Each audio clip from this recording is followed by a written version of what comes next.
স্বাগত খেলাযোগে আপনাদের সাথে আছি আমি ফাইম রহমান। সাফ নিয়ে আবারও দেখা দিয়েছে অচলাবস্থা। সময় নির্দিষ্ট হবার পরেও হচ্ছে না খেলা। চলতি বছর এক প্রকার বাতিল হয়ে গেছে দক্ষিণ এশীয় ফুটবলের সর্বোচ্চ এই আসর। মার্কেটিং পার্টনারের দাবি পাল্টাতে হবে ফরম্যাট। সব মিলিয়ে হযবরল অবস্থা নিরসনে আগামী মাসে নেপালে বসছে সাফের এক্সিকিউটিভ মিটিং। বিস্তারিত পার্থবণিকের রিপোর্টে। জাতীয় দলের হয়ে মাঠ মাতিয়েছেন হামজা, ভারতের মাটিতে দেখিয়েছেন নিজের শক্তিমত্তা। এবার কি তবে তার হাত ধরেই বাংলাদেশ হবে দক্ষিণ এশীয় ফুটবলের রাজা?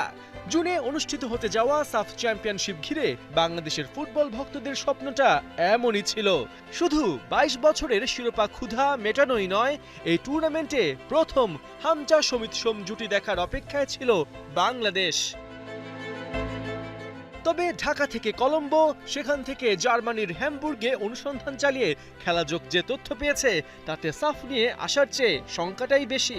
এক কথায় বললে জুন জুলাইয়ের নির্দিষ্ট সময়ে শ্রীলঙ্কায় হচ্ছে না সাফ চ্যাম্পিয়নশিপ। কিন্তু কেন? খেলাযোগ জানতে পেরেছে সেন্ট্রালি সাফ আয়োজন করা নিয়ে ভেটো দিয়েছে সাফের মার্কেটিং পার্টনার জার্মান ভিত্তিক প্রতিষ্ঠান স্পোর্টস 5। তাদের দাবি, শ্রীলঙ্কায় টুর্নামেন্ট আয়োজন করা হলে বাণিজ্যিকভাবে প্রত্যাশিত মুনাফা হবে না। যে পরিমাণ অর্থ সাফকে দেওয়ার কথা সেটার সংকুলন করাও হয়ে উঠবে অসম্ভব। এক্ষেত্রে স্পোর্টস 5 এর চাওয়া টুর্নামেন্ট হোক হোম অ্যান্ড অ্যাওয়ে ভিত্তিক, যেমনটা চ্যাম্পিয়ন্স লিগ, নেশনস লিগের মতো বড় আসরে হয়ে থাকে। এতে করে সাফের আকর্ষণ আর রেভিনিউ দুটোই বাড়বে। এ বিষয়ে আরো জানতে খেলাযোগের কথা হয় সাফের প্রেসিডেন্ট কাজী সালাউদ্দিনের সাথে।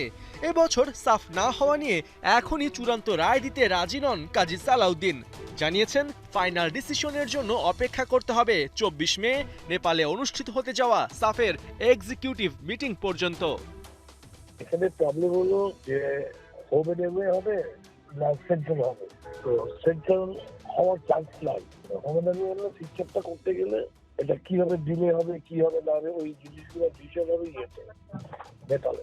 এটা হোম এন্ড অ্যাওয়ে না হইলে এই টুর্নামেন্টটা অত বড় হয় না। ধরো ভেন্যু হলো শ্রীলঙ্কায়।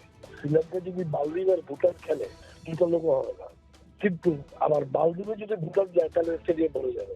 পার্সোনাল ওপিনিয়ন হলো এটা হোম এন্ড অ্যাওয়েতে হলে এই টুর্নামেন্টের ইয়ে অনেক বেড়ে যাবে। সুযোগ লাগবে। এই কথোপকথনে স্পষ্ট, হোম অ্যান্ড অ্যাওয়ে ভিত্তিক সাফ নিয়ে মার্কেটিং পার্টনার স্পোর্টস 5 আর সাফ প্রেসিডেন্ট দুপক্ষই একমত। তবে এবছর সাফ বাতিল হওয়া নিয়ে কনক্লুসিভ কোনো ডিসিশন তারা দিচ্ছেন না। কিন্তু বাস্তবতা বলছে নির্দিষ্ট সময় দূর, চলতি বছর সাফ আয়োজন করা প্রায় অসম্ভব। এবছর ফিফার উইন্ডো অবশিষ্ট আছে 5টা। এর মধ্যে জুন, অক্টোবর আর নভেম্বর 3 উইন্ডোতেই বাংলাদেশের এশিয়ান কাপ বাছাইয়ের খেলা আছে। এশিয়ান কাপ বাছাই বাদেও একটা করে অতিরিক্ত ম্যাচ খেলার সুযোগ আছে জুন আর নভেম্বরে। তবে জুনে বাংলাদেশ ফিফা ফ্রেন্ডলি খেলার ব্যাপারে আগ্রহী। অন্যদিকে নভেম্বরে আছে ভারতের বিপক্ষে এশিয়ান কাপ বাছাইয়ের গুরুত্বপূর্ণ ম্যাচ। তাই চলতি বছর শুধু বাংলাদেশ কেন, সাফের বড় দল ভারতও যে সময় বের করতে রাজি হবে না তা এক প্রকার স্পষ্ট। বিশ্বস্ত সূত্রের খবর, আনুষ্ঠানিকভাবে সাফ বাতিল হলে জুন জুলাইয়ের ওই স্লটে বাংলাদেশ ট্রাই নেশন সিরিজ খেলার ব্যাপারে আগ্রহী। সেক্ষেত্রে হামজা সমিতদের জন্য যোগ্য প্রতিপক্ষ বের করাই হবে বাফুফের আরেক চ্যালেঞ্জ। পার্থবণিক, ৭১। হুট করে মেজাজ হারিয়ে আলোচনায় হামজা চৌধুরী। ইংলিশ লিগ চ্যাম্পিয়নশিপে বার্নলির বিপক্ষে হেরে ক্ষিপ্ত হয়ে ওঠেন এই ডিফেন্সিভ মিডফিল্ডার। এতে দেশ বিদেশে গণমাধ্যমে চলছে হামজাকে নিয়ে কাটাছেঁড়া। ঘটনা গুরুতর প্রমাণিত হলে কঠিন শাস্তি পেতে পারেন বাংলাদেশ তারকা। হাসান সজীবের রিপোর্ট। বার্নলি শেফিল্ড ম্যাচ শেষে অনাকাঙ্ক্ষিত এক ঘটনা, মাঠে ঢুকে সমর্থকদের আপত্তিকর আচরণ, হামজাকে উত্ত্যক্ত করার চেষ্টা বার্নলির খেলোয়াড় ও সমর্থকদের। মেজাজ হারিয়ে ক্ষিপ্ত হয়ে ওঠেন বাংলাদেশ তারকা, তেড়ে ফুরে যান উত্ত্যক্তকারী ভক্তদের দিকে। মুহূর্তেই উত্তেজনা ছড়িয়ে পড়ে টার্ফমুর স্টেডিয়ামে। তবে নিরাপত্তা কর্মীদের মাধ্যমে কিছু সময় পর পরিস্থিতি ঠান্ডা হয়ে যায়। ফুটবল কিংবা ক্রিকেট মাঠে দর্শকদের দ্বারা খেলোয়াড়দের লাঞ্ছিত হবার ঘটনা নতুন কিছু নয়। আর্জেন্টিনা ব্রাজিল ম্যাচে কিংবা ক্লাব পর্যায়ে এসব ঘটনা নতুন কোনো দৃশ্য নয়। তবে তার শাস্তিও কিন্তু নেহাত কম নয়। ইংলিশ লিগ চ্যাম্পিয়নশিপে হামজার সঙ্গে যে অনাকাঙ্ক্ষিত ঘটনা ঘটেছে, এতে যেমন হামজা নিজের স্বাস্থ্যের মুখে পড়তে পারেন, তেমনি দর্শক ও বার্নলির খেলোয়াড়েরাও পেতে পারেন কঠিন শাস্তি। প্রথমেই আসা যাক প্রতিপক্ষ সমর্থকদের কি কি শাস্তি হতে পারে। মাঠে যদি দর্শক সহিংসতা সৃষ্টি করে কিংবা খেলোয়াড়কে লাঞ্ছিত বা উত্ত্যক্ত করার চেষ্টা করে, সেটা প্রমাণিত হলে তাৎক্ষণিকভাবে তাকে মাঠ থেকে বের করে দেয়া কিংবা গ্রেফতার করা যেতে পারে। যেহেতু এটা ম্যাচ শেষের ঘটনা, এক্ষেত্রে শেফিল্ড যদি অভিযোগ করে ইএফএল এর কাছে, তবে ঘটনা প্রমাণিত হলে উল্লেখিত দর্শক কিছু ম্যাচের জন্য মাঠে প্রবেশের অনুমতি হারাবেন। ঘটনা যদি গুরুতর হয়, আজীবন নিষিদ্ধ হতে পারেন। এবার আসা যাক হামজার কি কি শাস্তি হতে পারে। যদি শেফিল্ড মনে করে হামজার কারণে তাদের মর্যাদা ক্ষুণ্ণ হয়েছে, এক্ষেত্রে নিজেরাই শাস্তি দিতে পারে। কিছু ম্যাচে বিশ্রাম দেয়া কিংবা দলের বাইরে রাখা, প্রয়োজনে কমিটি গঠন করে অতিরিক্ত তদন্তের পর সিদ্ধান্ত নিতে পারে শেফিল্ড। যদিও এমনটা হওয়ার চান্স নাই, দলের অন্যতম গুরুত্বপূর্ণ খেলোয়াড় সে। প্রিমিয়ার লিগে খেলতে হামজার মতো প্লেয়ার দলের বাইরে রাখা নিশ্চয়ই তাদের জন্য লস প্রজেক্ট। তবে ক্লাব থেকে ছাড় পেলেও ইএফএল যদি মনে করে এই ঘটনা তদন্ত হওয়া উচিত, সেটা হতে পারে। এক্ষেত্রে কয়েকটা ম্যাচে নিষিদ্ধ, অর্থদণ্ড কিংবা পেশাদারি শাস্তি পেতে হতে পারে হামজাকে। এমনটা হওয়ার যে সুযোগ একদমই নেই তা কিন্তু বলা যাচ্ছে না। ইতোমধ্যে ব্রিটিশ সংবাদ মাধ্যম মিরর এবং সানে উঠে এসেছে এই অনাকাঙ্ক্ষিত ঘটনা। সেক্ষেত্রে কিছুটা শঙ্কা থেকে যাচ্ছে হামজার জন্য। এবার আসা যাক বার্নলির খেলোয়াড়েরা কি ধরনের শাস্তি পেতে পারে। শেফিল্ড যদি ইএফএল এর কাছে নালিশ জানায়, এ ব্যাপারে তদন্ত চায়, সেক্ষেত্রে অভিযোগ প্রমাণিত হলে বার্নলি নিজে শাস্তি দিতে পারে, আবার ইএফএলও দিতে পারে। সেক্ষেত্রে কিছু ম্যাচে ফুটবলারদের বিশ্রাম বা নিষেধাজ্ঞা দিয়ে অথবা অর্থদণ্ড পেতে পারে ফুটবলাররা। আর ইএফএল যদি মনে করে এই ঘটনার বিস্তারিত তদন্তর প্রয়োজন, সেটাও করতে পারে। Hasan Sajib, ৭১। Abahani Bashundhara Kings federation cup ফাইনালে শিরোপা উল্লাসে মাথা হয়নি কোনো দলের। এক গোল সমতায় থাকা ম্যাচ আলোক স্বল্পতায় স্থগিত ঘোষণা করা হয়। ময়মনসিংহে কিংস আবাহনী ফেডারেশন কাপ ফাইনালে 6 মিনিটে এগিয়ে যায় কিংস। সমতায় ফিরতে খুব বেশি দেরি করেনি আবাহনী। কালবৈশাখী ঝড়ের কারণে অনেকটা সময় বন্ধ থাকে খেলা। 1-1 সমতায় থাকা ম্যাচ গড়ায় অতিরিক্ত সময়। 105 মিনিট খেলা চলার পর আলো কমে আসে মাঠে ফ্লাডলাইট না থাকায়, এবং নিরাপত্তার স্বার্থে রেফারি ও ম্যাচ কর্মকর্তারা ম্যাচ স্থগিত ঘোষণা করেন। বাকি সময়ের খেলা আয়োজনের নতুন তারিখ প্রফেশনাল লিগ কমিটির সভার পর ঘোষণা করবে বাফুফে। সিলেটের তৃতীয় দিন শেষে 112 রানে লিড নিয়েছে বাংলাদেশ। দ্বিতীয় ইনিংসে জিম্বাবুয়ের বিপক্ষে স্বাগতিকদের সংগ্রহ 4 উইকেট 194 রান। সিলেট টেস্টের তৃতীয় দিনের অনেকটা সময় কেড়ে নেয় বৃষ্টি, সেই সাথে ভেজা মাঠ, আলোক স্বল্পতা।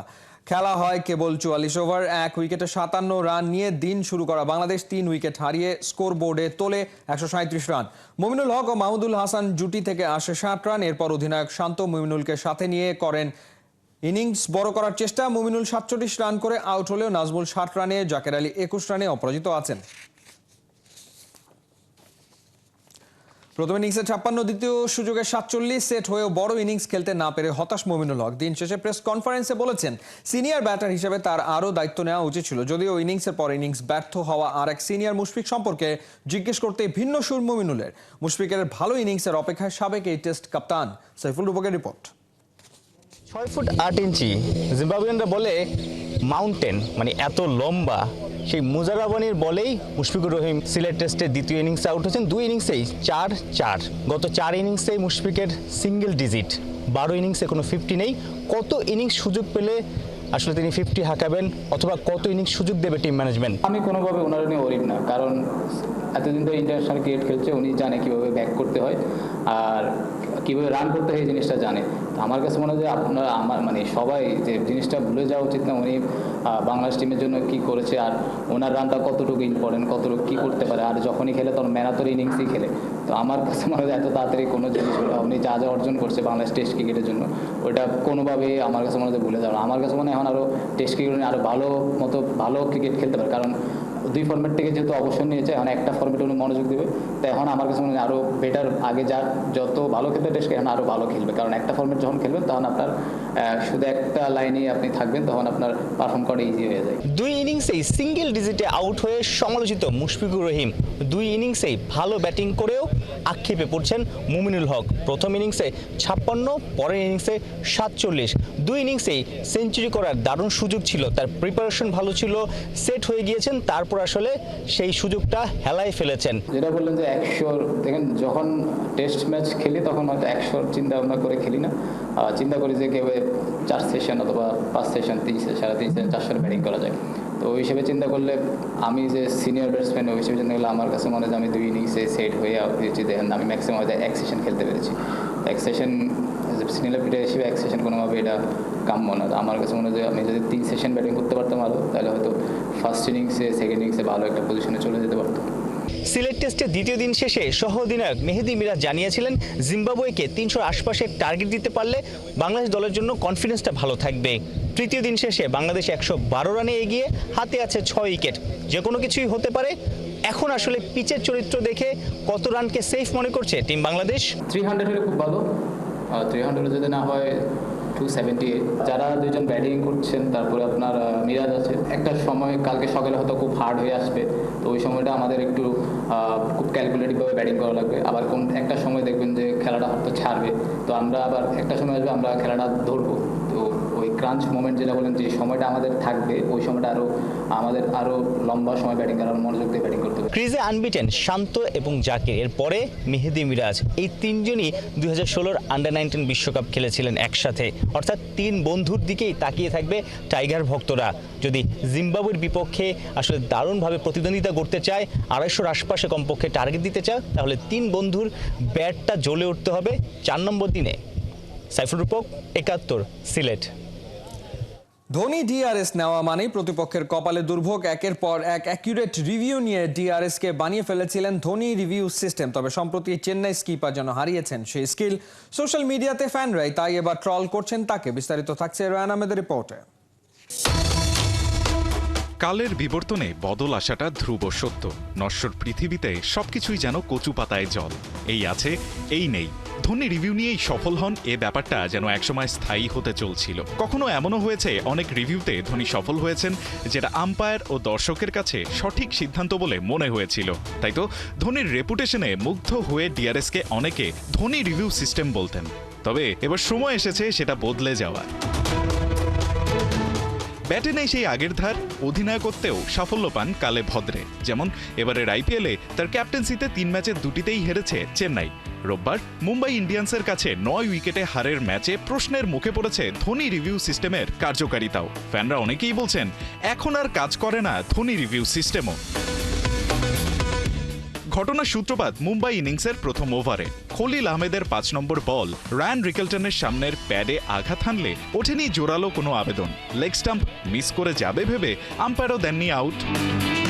পরে রিপ্লেতে দেখা যায় অন্য দৃশ্য। বল রিকেলটনের লেগ স্টাম্পে আঘাত হানত, অর্থাৎ ধোনি রিভিউ নিলেই উইকেট পেয়ে যেত চেন্নাই। অথচ অতীতে আউট হয়ে যাওয়ার মতো অবস্থা থাকলে এমএসডি রিভিউ নিয়ে নিতেন, কিন্তু এবার নেননি তিনিও। বেঁচে গিয়ে রিকেলটন রোহিত শর্মার সঙ্গে প্রথম উইকেটে 63 রানের জুটি গড়েন। দারুণের শুরুর ওপর দাঁড়িয়ে পরে ম্যাচ জিতে নেয় মুম্বাই। এরপরেই সোশ্যাল মিডিয়াতে অনেকেই ধোনিকে নিয়ে মজা করতে শুরু করেন। রিপ্লের ছবি যুক্ত করে জানিয়ে দেন এখন আর কাজ করে না ধোনি রিভিউ সিস্টেম। এমনকি ম্যাচের পর ধোনির রিভিউ না নেওয়া নিয়ে কথা বলেন সাবেক ক্রিকেটার এবং ধারাভাষ্যকাররাও। সাবেক ক্রিকেটার আম্বাতি রাইডু চেন্নাইয়ের 8 ম্যাচে 6 নম্বর হারের দিকে ইঙ্গিত করে বলে দেন সময়টা যখন ভালো যায় না এ ধরনের ভুল তখন হতে থাকে। রায়ান আহমেদ, 71। এ মাসেই শেষ হচ্ছে রিয়ালের কার্লো অ্যাঞ্চেলোত্তি অধ্যায়। ইটালিয়ান ম্যানেজারের ব্যাকআপও রেডি। জুনে লস ব্লাঙ্কোদের ডাগ আউটে আসছেন নতুন কেউ। এদিকে গণমাধ্যমের খবর জুনের মধ্যেই ব্রাজিলের ডাগ আউটে যোগ দিচ্ছেন Carlo Ancelotti. Kohinoor Kona report. We are living in an era of sack culture. Tottenham থেকে চাকরি হারিয়ে এমনটাই বলেছিলেন অ্যান্তোনিও কন্তে। ফুটবল ম্যানেজারদের নাকি বাক্স পেটরা গোছানোই থাকে। কে না জানে দলের ব্যর্থতার ঘণ্টা না বাজতেই 12টা বেজে যায় ম্যানেজারদের। আকাশে বাতাসে কান পাতলে যেমন এই মুহূর্তে শোনা যাচ্ছে 10 নম্বর মহাবিপদ সংকেত। চুক্তির মেয়াদ আরও 1 সিজন থাকলেও সময়টা ফুরিয়ে এসেছে কার্লো আনচেলত্তির। স্প্যানিশ আউটলেট রেলেভো বলছে জুনে হতে চলা ক্লাব বিশ্বকাপে রিয়ালের ডাগ আউটে থাকছেন না ইতালিয়ান মাস্টারমাইন্ড আনচেলত্তি। আসছে মাসে রিয়াল ছাড়ছেন এই দাপুটে ম্যানেজার। খবর পাকা হলে চলতি মাসে কোপা দেল রের ফাইনাল অর্থাৎ বার্সেলোনার বিপক্ষেই হতে চলেছে আনচেলত্তির শেষ ম্যাচ। এদিকে জুনে শুরু হচ্ছে 2026 বিশ্বকাপ বাছাইয়ের পরের ফেজ, আর সেই সময়টা আনচেলত্তিকে পেতে তোড়জোড় শুরু করে দিয়েছে ব্রাজিল। বিশ্বকাপের মূল পর্ব যে এখনও নিশ্চিত হয়নি 5 বারের বিশ্ব চ্যাম্পিয়নদের। দরিবেল জুনিয়রকে ছাঁটাই করার পর এখনও কোনো ইন্টারিম কোচের নাম পর্যন্ত ঘোষণা করেনি সিবিএফ। কার্লো আনচেলত্তিকে পাকাপাকিভাবে পেয়ে গেলে অন্তর্বর্তী কোচ কে চায়? 2021 সালে দ্বিতীয়বারের মতো রিয়ালের ডাগ আউটে ফিরেই এক ঐতিহাসিক অধ্যায়ের নেতৃত্ব দিয়েছিলেন কার্লো আনচেলত্তি। তার কোচিংয়ে ক্লাব জিতেছে Champions League, La Liga, UEFA Super Cup, Super Copa, Club বিশ্বকাপ, ইন্টারকন্টিনেন্টাল কাপ। অবশ্য সেসব এখন শুধুই অতীত। পুরনো দাপট খুইয়ে বসেছে রিয়াল মাদ্রিদ। ঘরের মাঠ কি পরের মাঠ, যে যেভাবে পারছে হারিয়ে চলে যাচ্ছে। 2015 সালে পেছনের দরজা দিয়ে বার্নাব্যু ছাড়তে হয়েছিল কার্লো আনচেলত্তিকে। ইউরোপের এমন আগ্রাসী কোচের কপালে জোটেনি সম্মানজনক ফেয়ারওয়েল। এবারও কি তেমন প্ল্যানই করছে ইউরোপের জায়ান্ট দলটা? রিয়াল মাদ্রিদ, আনচেলত্তি, ব্রাজিল, এই নাটকের শেষ কোথায়? কোহিনুর কণা, 71। এই ছিল এই মুহূর্তের খেলাযোগে সরাসরি সংবাদ অনুষ্ঠান দেখতে চোখ রাখুন 71-এর ফেসবুক পেজ এবং সাবস্ক্রাইব করুন 71-এর ইউটিউব চ্যানেলে। 71-এর সাথেই থাকুন।